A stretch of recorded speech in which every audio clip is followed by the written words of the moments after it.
some people to go and harvest their gold without adequate compensation to the people of Ikolomani in Kakamega. They stopped it. People organized themselves and said no. And this is what I'm urging the people of Turkana to do. I know I'll be accused of incitement. I'm guilty as charged. I have a responsibility to speak for the people of Turkana. They cannot allow William Ruto to take their oil and go with it, when this oil and its proceeds can change their lives forever, to get good schools, good roads, water, good hospitals, and change Turkana to be another Dubai. The people of Turkana must rise up to the occasion and say no. Finally, let me say I've heard Hassan Omar of UDA saying that people have been radicalized, and asking what people have done to William Ruto, or what William Ruto has done to the people. I want to say, Hassan Omar, you are the ones radicalizing the people of Kenya. When you ask Churchill to kill the matatu industry and replace it with BTR buses, what are you doing? That is radicalization.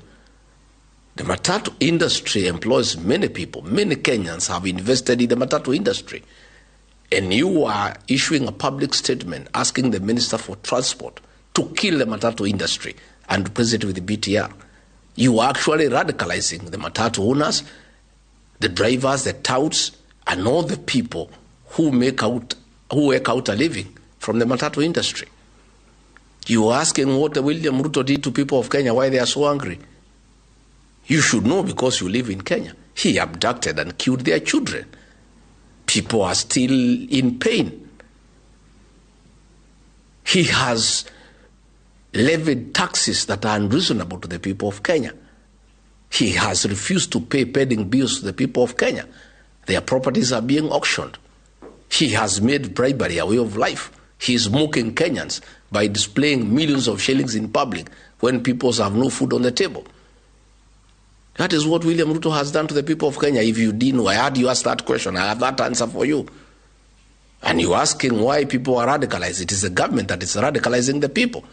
The kind of statements of P.O. Adai and John Badi are making, the so-called experts, are radicalizing the people of Kenya. And they will be radicalized because that is the way the government wants things to be done. Let me, again, it's my very wish, respond to Kipchumba Murkomen. I've heard him. At any one time, there is a problem in Kenya trying to bring President Uhuru Kenyatta and Rigathi Gachagua. Kipchumba Murkomen, for the record, Uhuru Kenyatta is not the president of Kenya. William Ruto is the president of Kenya. The buck stops with him. He cannot blame Uhuru Kenyatta for mismanaging the country, for destroying a country that was up and running.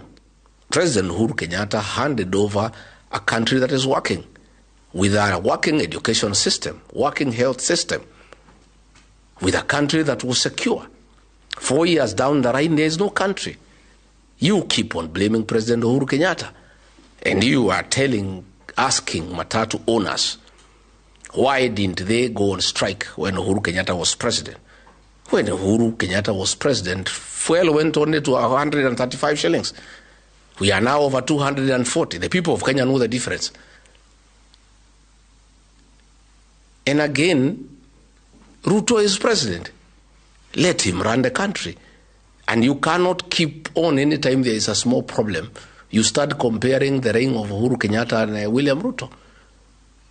President Uhuru Kenyatta told the people of Kenya that his then deputy could not be trusted to run a country. We disobeyed him. We refused to buy that argument, I included. We are now paying for that. Uhuru knew because he had stayed with him.